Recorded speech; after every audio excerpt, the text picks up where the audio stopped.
Hi guys, and welcome back to my channel, Almost a Cinephile. My name is Becca. If you are new here, then we like to talk about things to do with movies and physical media. So if that sounds like something you're interested in, then please subscribe and comment below if you fancy once you've watched this video. Today's video is going to be my top 5 favourite films of the year. These are going to be not only new releases but also new to me films as well. So they're not all new, but they are new to me. A lot of them are new releases this year. I think there's like one or two that maybe not that didn't kind of come out this year, if that makes sense. I'm also going to do a worst list as well, so watch out for that one, but I thought I'd start with the positives and do my 5 best films this year. So in terms of like filmography and how much I've watched this year, I've done about 35 to 40 movies in the entire year. I did set a challenge for myself to watch 100 new movies to me to watch this year, and failed miserably, clearly. Next year I have a new goal which I will be going through with you guys in another video this week, so also look out for that one. But so I haven't had like a massive I haven't seen like a lot of films. Like I know some people see like 100 to 200 films in a year, which is insane. I mean, where they have the time, I don't know, because I clearly don't have it. But I think 35 to 40 new films to me was really, really good. I felt like that was a great start for a beginner. So I'm giving myself a little bit of credit there. But just kind of in terms of numbers and where we're at, I thought I'd give you guys a little bit of insight into why I've only picked 5 for this year and not like, I don't know, 10 or 20. It's just because I've not seen enough that has tickled my pickle. I've not seen enough that have made me gasp or get on the edge of my seat, or made me stop thinking about my own life for 5 minutes because I'm so encaptured in this movie. That's why it's so little. And my way of kind of saying these are 5 of my best, obviously very subjective to everybody. Everybody has their own sets of favourite films in their lives, their own best lists and worst lists, and there'll be loads to watch, I'm sure, this time of the year with other creators. I'm going by that feeling, as I just described. That feeling either in the cinema or when you're at home watching it, where the whole world seems to just completely disappear and you are so encaptured and enwrapped in this world, or the story or the plot or the characters, and it just makes you feel incredibly encompassed and held throughout the whole film. And I love that feeling. It doesn't happen very often, but when it does, it's magical, and that's what makes me love cinema so much, and movies in general, is I'm always chasing that feeling of what's the next thing that's going to make me gasp or sit still and quiet for 2.5 hours and not even blink. So the first movie on this list, there is no particular order. They are all uniquely amazing in their own way. I'm not going in order best from worst, or worst to best, or least to most favourite. I'm just going in, you know, ranking. I'm just saying it out loud. There's no better or worse in this list. But to start with, number 1 or number 5, should we go 5 to 1? Number 5 is going to be Saltburn. I watched Saltburn at the very beginning of the year, which seems like a millennia ago now. But Saltburn technically came out in 2023, but it came out right at the end. It came out around Christmas time. I don't know if it was Christmas Day or December time it came out. And it was on my watch list for the entire month. And I just didn't get around to it. And then there was more and more things coming out about it. And I was like, I just feel like I need to just get it over with and watch this movie. So Saltburn was one of those films where it was the first kind of film where multiple people watched it regardless of whether they liked that genre or not, because of the hype. I love that kind of genre film anyway. I've watched Killing of a Sacred Deer. I found them very similar. A lot of people that have watched Cruel Intentions found similarities as well. I know there was a big list of, if you liked Saltburn, then watch this kind of thing. It kind of took over a lot of people's lives, and a lot of people were talking about it, even people that don't really enjoy or watch a lot of movies. I really loved Saltburn. I loved all the hidden meanings. I loved all the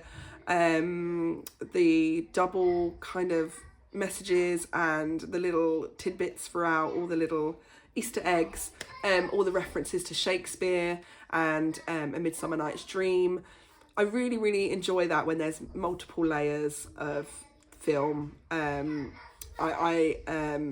just thought it was fantastic. I love Barry Keoghan. I think he does some really interesting roles, and I'm one of those people that if I'm obsessed with somebody, I'll watch everything they do regardless of whether it's good or bad. So he's one of my people that I really enjoy watching and think that he's very good on film. So it definitely loved that. And also Richard E. Grant. Like every time I see hydrangeas or, you know, just plants in general, or go to a garden centre, I'm finding myself walking around still, even now, and shouting out the word hydrangeas every time. I can't get it out of me. But Saltburn it's just fantastically shot. It was beautiful to look at.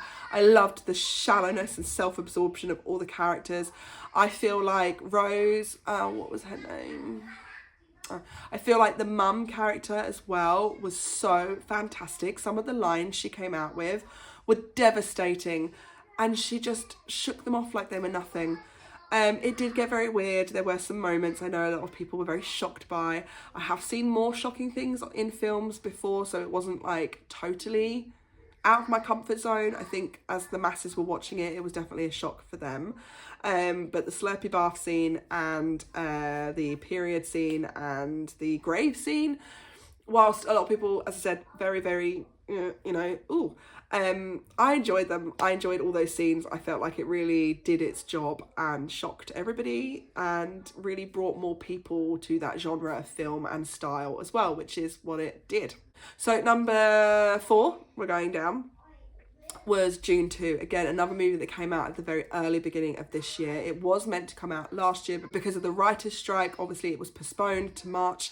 So I was one of, that was the one film I was at least going to see this year in the cinema and treat myself to, and that was Dune 2. I've been waiting for this film for so long, and to me it didn't disappoint. I feel like the only thing that it could have done a lot better on was pacing. A lot of things were very rushed, especially with some of those plot points that really needed a lot more meat to them for people to understand it. And I feel like what let Dune 2 down was people not quite understanding some of the lore behind Dune, and without reading it, and you do have to read it a couple of times, you're not kind of in. Do you know what I mean? You're not in unless you really know about Frank Herbert's world of Dune and Arrakis. And all the other planets and the systems.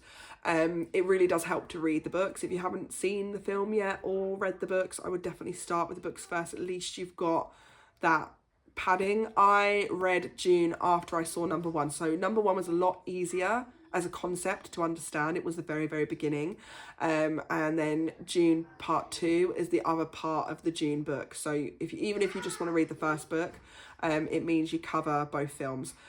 Because it is split, the book, into 2 parts. There's quite a time jump in between those 2 parts, which you don't see as clearly in the film. So I do get those things, but in terms of just like production and acting and the score and the look and the feel of Dune 2, and when the Harkonnens are introduced and you see their planet, I think Gadi Prime is their planet, and it's all black and white because they have a black sun.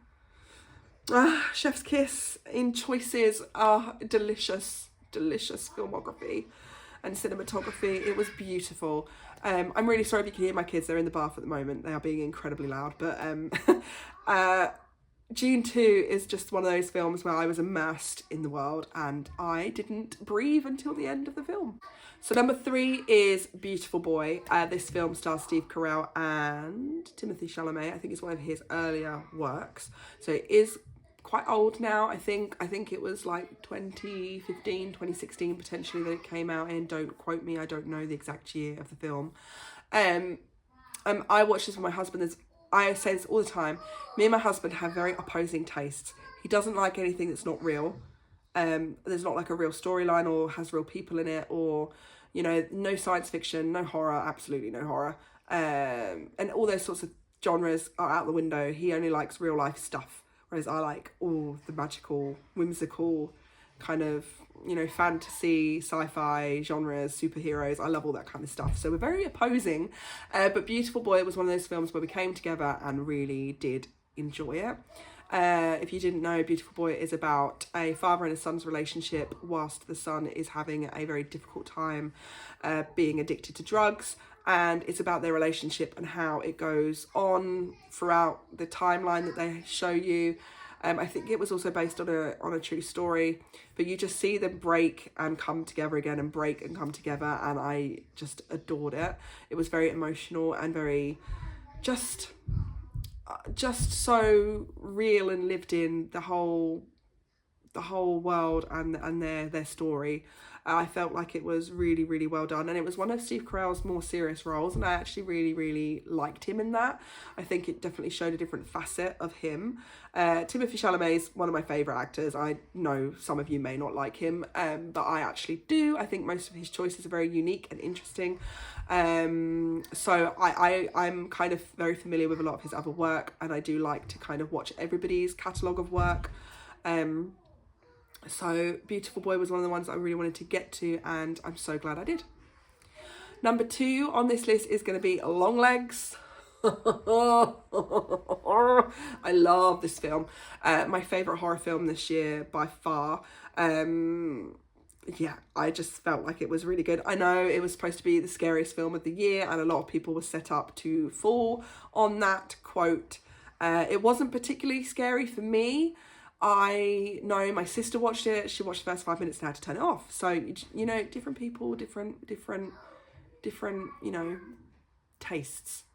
But I loved it. Nick Cage was fantastic in this. I really want to own a copy of this. This is one of the films that is on my wish list. I felt like he, as Longlegs, was incredible. I loved his very dramatic rendition of that.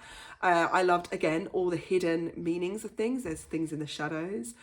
I know the twist was quite obvious for some people, but I was quite surprised by it still. I was surprised by the real brutalness of it in the end, and just how out on the plate it was for us to digest. And I really love the kind of robotic acting from the female actress that plays the detective. She's got like a little bit of a psychic ability, sorry. I was going to say The Shining, but potentially. So she's got these kind of tendencies that help her with solving cases. And I just felt like it was just so good, so good. I loved the two of them coming together. I loved the scene at the end. That was my favourite, the closing scene. I loved the beginning scene as well, where you see him fully after he's speaking to the girl as a child. I just really enjoyed it. I loved everything about it, the music choices, the intro, the beginning, the end, the middle, everything. I loved this film, and I don't care if you guys were set up to fall. I really enjoyed it because I did not go in thinking it was going to be scary. I went in thinking this is going to be a little bit of Hereditary and a little bit of everything else, kind of a little bit of A24 sprinkled in. I don't know if Longlegs was an A24 film. If it was, it does definitely feel like one. And I really enjoy A24 horror films. They're some of my favourite. I love the Art Nouveau movement of horror. It definitely appeals to me more. I know a lot of you are kind of old school slasher film kind of people, but I do love those kinds of films, and Longlegs was just fantastic. And number 1 on this list is Wicked, a very, very, very, very new addition to this list. I only went to see it yesterday. I have seen a lot of positivity for this film, actually, where I didn't think there would be. Ariana Grande has obviously come from a singing background, so acting wise I was a little bit but obviously people cut clips and put them all over YouTube, so I'd seen a couple and I was like, you know what, I'm really intrigued. I'm going to spur of the moment book a cinema trip for the whole family and go and see Wicked, and we did last night. And it was really good, actually. The songs were really catchy. I'm not familiar with the stage show, but I have seen The Wizard of Oz. So I do know parts of the lore, where some parts I don't. I'm not familiar with Wicked at all. I've never seen it in the stage. I just thought it was really good. I didn't feel like either character was inflated or, you know when it's really difficult when I just felt like that maybe it wouldn't be as good as what people were saying for many reasons, and it actually turned out to be really good. All of the production of the dancing and singing was incredible. The costume design, was amazing. Like, some of the stuff Ariana Grande got to wear was just incredible, so beautiful.